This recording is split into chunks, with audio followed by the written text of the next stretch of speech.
लाचारी में। आवतनी ससुरारी में जीजा जी डाले लाचारी में।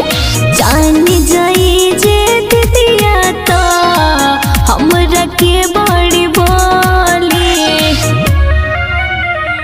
दूरी है से करेलू हंसी ठिठोली। होली में साली केहू ना बोली। होली में रंग दे हम घाघरा चोली। होली में साली केहू ना बोली।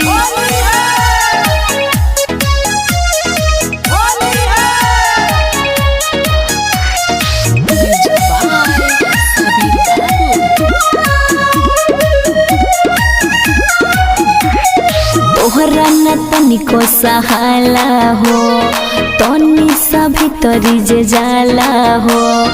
कापेला देहिया सुनो ये जीजा गजब के लागेला पाला हो। तोहरा न तनिको सहाला हो तनी सा भीतरी जे जाला हो। कापेला देहिया सुनो ये जीजा गजब के लागेला पाला हो। और जानो तनी पिके ओए बतु पौआ खा के भांग के गोली। हमनी के ये साली केहू ना बोली। होली में रंग दे हम घाघरा चोली। हमनी के ये साली केहू ना बोली। होली में रंग दे हम घाघरा चोली।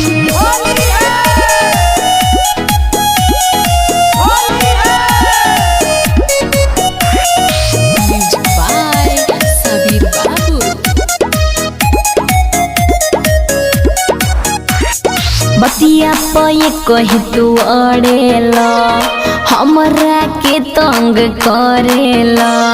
माना करिले तो बो जबरी के पीछे करे रगड़ेला।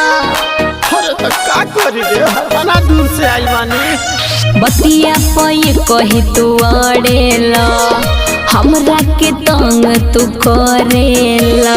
माना करिले तो बो जबरी के पीछे करी रगड़ेला। और मौका के फायदा उठावना बुझी के हम के साले तू भोली।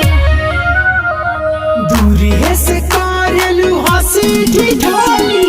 होली में साली केहू ना बोली। होली में रंग दे हम घाघरा चोली। होली में साली केहू ना बोली। अरे रंगवा लेना रे।